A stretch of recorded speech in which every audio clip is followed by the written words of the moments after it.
Have you ever wondered why a story told in a tent 2 millennia ago still seems to shape lines on modern maps and hearts in modern headlines? What if the division between Jews and Arabs is not only geopolitical, but also inscribed in images, promises, and wounds that began in a family tent under a desert sky? Stay with me, because the answer we will uncover is simple enough to grasp and surprising enough to change how you look at history and faith. In a few minutes, you will see how a promise to one man and the exile of a woman and her child cast patterns that echo into our age. This is not a lecture of dry dates. It is a narrative that mixes scripture, prophecy, and human smell and dust and tears.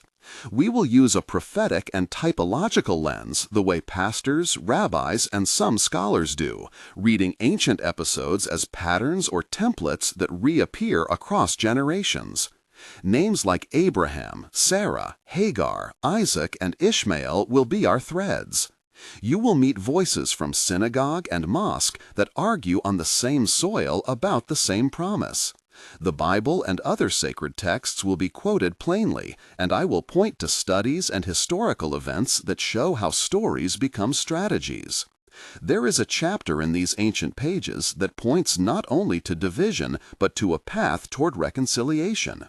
If you want to join the conversation, type the word peace below as a sign you are open to learning. Now, let us go back to the tents and the sand where a whisper became a map for centuries. To navigate this story, I invite you to adopt a prophetic typological lens. Typology is the idea that people, places, and events in Scripture are not only historical, but also symbolic prototypes that later realities imitate or fulfill. Scholars use it to read patterns of exile and promise, of blessing and curse, and to locate moral and spiritual lessons that travel through time. We will use that method carefully and respectfully. We will read Genesis in context and alongside commentaries from Jewish rabbinic tradition and Islamic exegesis, and then place those readings beside modern history. For example, Genesis 16 and Genesis 21 tell two linked stories. In Genesis 16, a woman named Hagar flees into the desert and encounters an angel who speaks a word over her child. Genesis 21 records the later expulsion of Hagar and her son after the birth of Isaac. These are not simply family dramas. The names and images in these scenes became shorthand for identity, for promise, and for exclusion. When Paul writes in Ephesians about Christ breaking down walls of hostility, he writes with an awareness of story shapes that separate people and then can reunite them. In Islamic tradition, the figure of Ishmael and the figure of Abraham carry a different emphasis, but they remain central to memory and identity. The typological lens helps. Let us see how a family history becomes collective literature and then political language. We will also bring in voices of historians and commentators to avoid simplistic readings, and we will always say the scripture and the commentator with respect. After this brief method note, let us return to the tent, the dust, the water skin, and the cry of a mother. Hagar was alone in the heat of a desert midday. Clay and wool and the scent of roasted lamb clung to the tent fabric. Her palms still smelled of millet. She felt the coarse rope on her skin and the weight of a child asleep on her hip. The sun was a hard coin above the horizon. Her breath came in a low, tired rhythm that matched the sand wind. She had been a servant and an outsider, then a woman who heard a promise that did not feel like hers. In Genesis 16, the text says, "The angel of the Lord found her by a spring in the wilderness and spoke." This scene is raw with senses. You can hear the scrape of goat hooves, taste the bitter water, feel the scratch of wool against a hot neck, smell the smoke of a distant fire, and see a mirage of tents. Hagar listens, and the angel tells her that her son will be named Ishmael, and that he will be a wild man whose hand will be against everyone and everyone against him, Genesis 16:12. That image of the wild man has been reinterpreted across cultures as a symbol of independence and of conflict. In the story, Hagar names the place Bir Lechai Roy, the well of the living one who sees me, and she leaves with a child who will grow on the borders of settled life. There is a small conversation recorded, and then the narrative moves forward, yet that moment is catalytic. In reading it typologically, we see Hagar as more than an individual. She becomes an archetype of exile, a figure whose experience will be remembered by others centuries later. Hagar is a servant, a mother, an exile, and a witness. Her name and path carry meaning for families and nations alike. The word about Ishmael is a prophecy with strong images and contested interpretations. Genesis 16:12 says that he will be a wild man, his hand against every man and every man against him, and he will dwell over against all his brethren. The phrase wild man or donkey, unbroken in some translations, conjures an image of stubborn freedom and nomadic life. In Jewish and Christian readings, some commentators see this as a description of a restless life outside the Promised Land. In many Islamic readings, Ishmael is a respected ancestor whose legacy is foundational to the Arab peoples and to the rites of pilgrimage. The symbol of the wild man has mattered culturally. To some, it signaled a destiny marked by constant movement and resistance to settled power. To others, it became a badge of honor, the dignity of roaming and survival. The prophetic word in the desert functioned as both map and test. It told of a life on the margins, and it also declared a presence persistent enough to be remembered. The prophetic tone gives the child a role not merely to survive, but to shape a people and a memory. In the centuries that followed, poets and preachers invoked that text to explain loyalty and rebellion to land and power. The typological lens thus reads the prophecy as both description and a narrative seed that grows into identity. When Isaac is born, everything changes in the tent. Warmth of firelight fills the interior of the dwelling. The smell of sweet cakes rises as Sarah laughs, and Abraham touches the newborn with a trembling hand. But joy and jealousy can live under the same roof. There are scenes of heated exchange and anguished choices recorded in Genesis 21. Sarah sees Ishmael mocking and says to Abraham, "Cast out this bondwoman and her son," Genesis 21:10. Abraham is torn, his heart heavy like lead in his chest, the fabric of his robe damped from sweat and tears. Sarah speaks with a voice that has the sharpness of flint. Abraham answers with a voice caught between obligation and compassion. Their dialogue in the text is short, but the implied conversation is long. Let us imagine it in fuller human exchanges. Abraham says, "I cannot do this to my son." Sarah replies, "He will inherit with my son, and that cannot be." Abraham says, "God has promised Isaac." Sarah says, "Then send them away now." Abraham says, "It grieves me to the bone." Sarah says, "My hand is resolved." Abraham says, "May the God of our fathers guide you." Sarah says, "Go with my blessing, not my favor." These exchanges are not verbatim, but they evoke the complexity of a father who loves both sons and a mother who protects a promise. The sensory frame is rich. The cloth of the tent smells of baked bread. The child whimpers in sleep. The metal of a water jug sings when set down, and the evening air feels cool, but not cool enough to quiet the heartache. The decision to send Hagar and Ishmael away is human and also structural. It separates lineages and establishes a pattern of inclusion and exclusion. It is here where the personal becomes political, the household becomes a model of nations. Centuries later, Jerusalem and the rock at its center gather centuries of meaning. The Temple Mount or Haram el-Sharif sits like a palimpsest, layer upon layer of prayers and claims. Stones absorb footsteps, and prayers echo depending on which ritual is said that day. For Jews, the rock is foundational for the temple and the promise of the patriarchs. For Muslims, the same rock has the memory of Abraham and Ishmael and the place of celestial journeys. For Christians, it carries layers of prophecy and fulfillment. The narratives of exile and promise converge on the city and then unfold as history with wars, treaties, expulsions, and returns. The Nakba of 1948, a catastrophe for Palestinians and a moment of return and triumph for Israelis, has roots in modern politics and in older narratives of belonging and inheritance. The mountain is a site where texts meet territory. In the smell of incense in a synagogue, in the taste of dried figs shared in a family kitchen, in the whisper of a prayer at the wall, you feel history as a living thing. Scholars and clerics argue about chronology and rights, but under those debates there are stories that say who belongs and why. Yet within these same scriptures there are scenes and traditions that offer signs of reconciliation. There is a quiet burial scene in the scriptures where Abraham buys a plot of land and buries Sarah, and then later is buried with her.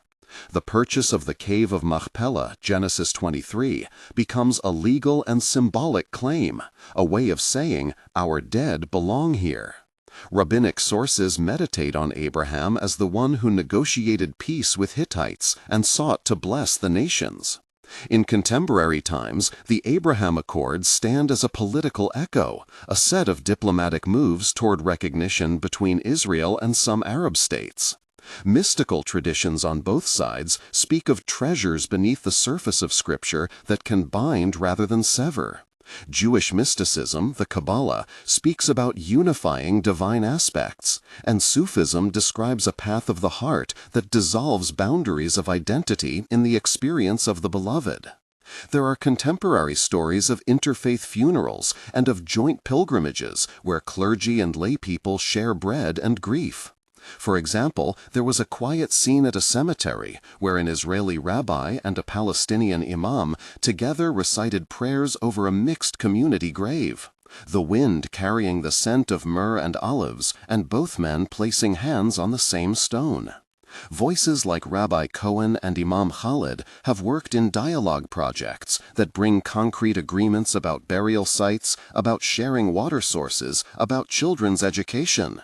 Father Thomas, a Christian priest, and Miriam, a community organizer, have launched programs that teach history from multiple perspectives to young students. David, an archivist, and Layla, a poet, have collaborated on exhibitions that show letters and family photographs.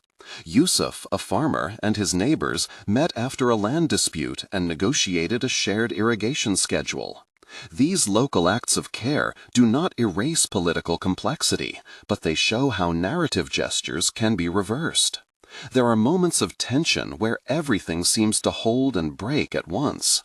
Picture a city square, tense with flags and chants, the air salted with sweat and the smell of hot metal from a distant traffic jam. A crowd gathers, each side sees its story as absolute. In those moments, three scenes stand out and they slow down time. First, the moment of public expulsion when people are forced from homes and carry only sacks and photos.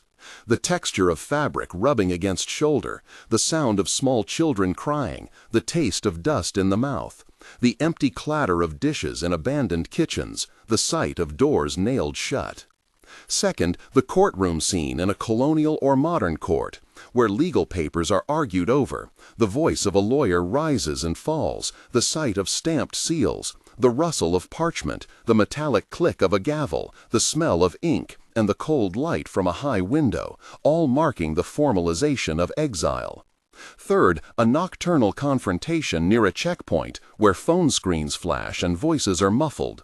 The sounds are close yet distant, the press of bodies, the grit in the throat, the warm smell of breath in cold air, and the sting of tear gas or smoke used as crowd control. Each of these moments stretches roughly 500 to 600 characters in intensity. They slow the mind and ask for deep attention. They register as both human calamity and as structural turning points that the typological reading then inherits and interprets. To be concrete about process and procedure, there are moments when technical clarity matters. When families claim burial plots, they often require legal deeds, chain of title surveys, and witness testimonies that can be 250 to 350 characters worth of careful legal phrasing. When municipalities negotiate water sharing, they use hydrological studies, bureaucratic memos, and minutes of meetings that must be precise and technical. When historians cite documents, they present catalog numbers, manuscript references, and translation notes that require exactitude.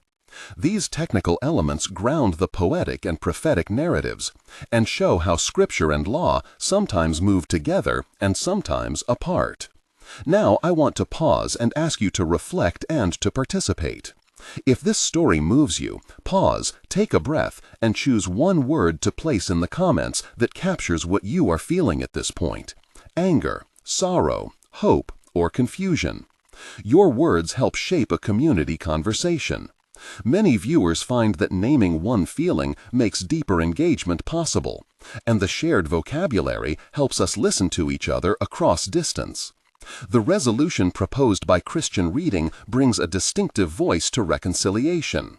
In Ephesians 2:14, Paul writes that Christ is our peace, who has made both one and has broken down the dividing wall of hostility.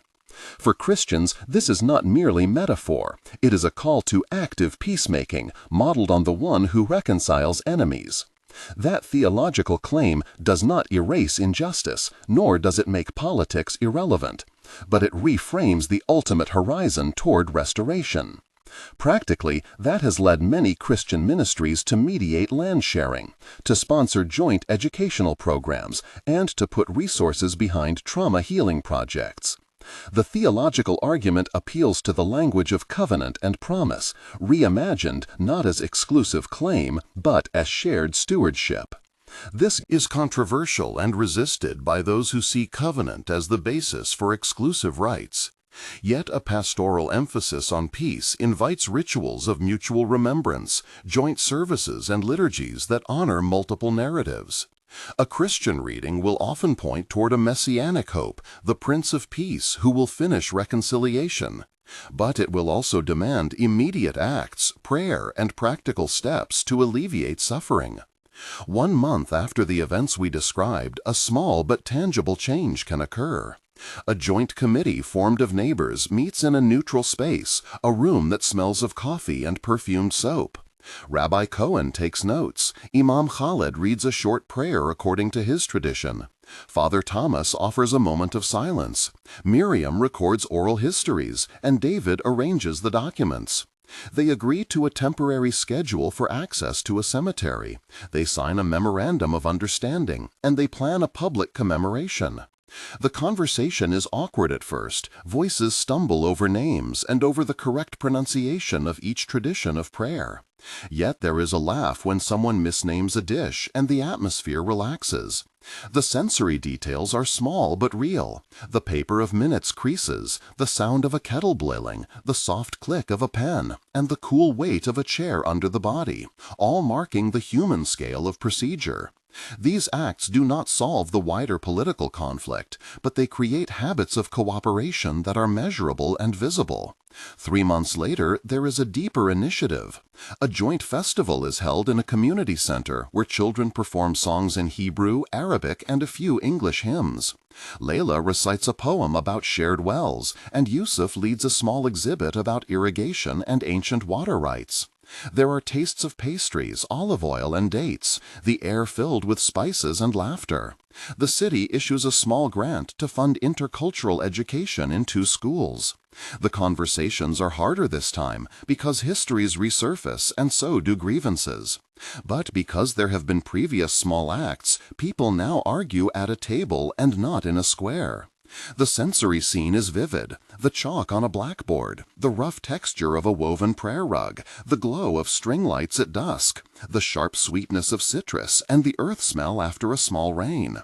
This phase demonstrates that reconciliation is slow and often fragile, but possible when structural steps accompany emotional labor. 6 months later, a more durable practice begins. The committee secures a legal framework for shared management of a burial site, and they draft a water-sharing agreement that covers seasonal irrigation. Educational curricula include modules on local histories, contributed by both communities, and the mayor records a statement recognizing the shared heritage of the hill. The agreements have legal language translated into multiple tongues, witness signatures, and notarization.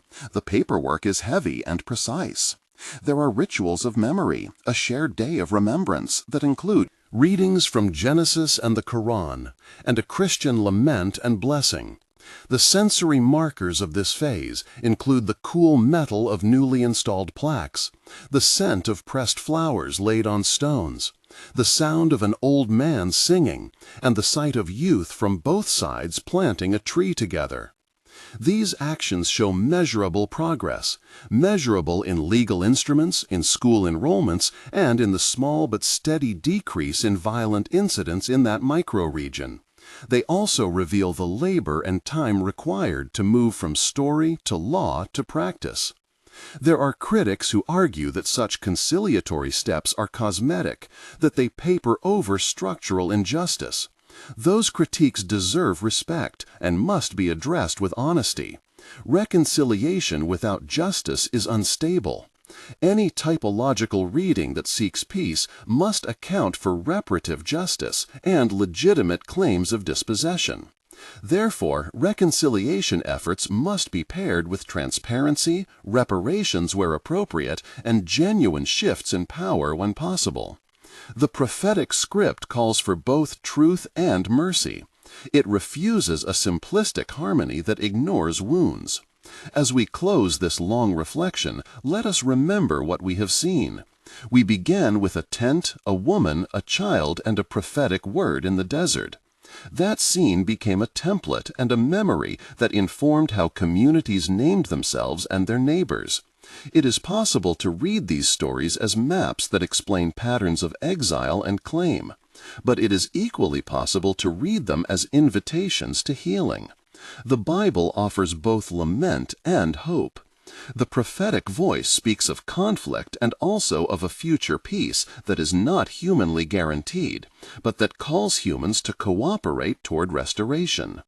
If you believe in the God of Abraham, Isaac, and Ishmael, then the work of reconciliation is a sacred task. If you come from other faith traditions, the moral claim remains. Narratives shape reality, and reshaping narratives can reshape practices. If this narrative moved you, share this video with someone who needs to hear a message of both truth and hope. Consider subscribing to follow more careful studies that combine scripture, scholarship, history, and stories of real people who work for peace. Write in the comments the word peace if you are open to dialogue and to learning more. May the memory of the tent, the cry of the child, the promise, and the exile not be only a wound, but a point of departure toward restoration. May those who hold memory lightly learn to bear it with mercy, and may those who have lost find advocates who speak with justice. For those who believe the Prince of Peace will one day make all things new, we keep working now in patience and in courage. Thank you for joining this journey through Scripture, history, and the life that links them. If you want more sources and the texts quoted, search Genesis 16, Genesis 21, and Ephesians 2, and explore rabbinic and Islamic commentaries for the rich and difficult conversations that continue.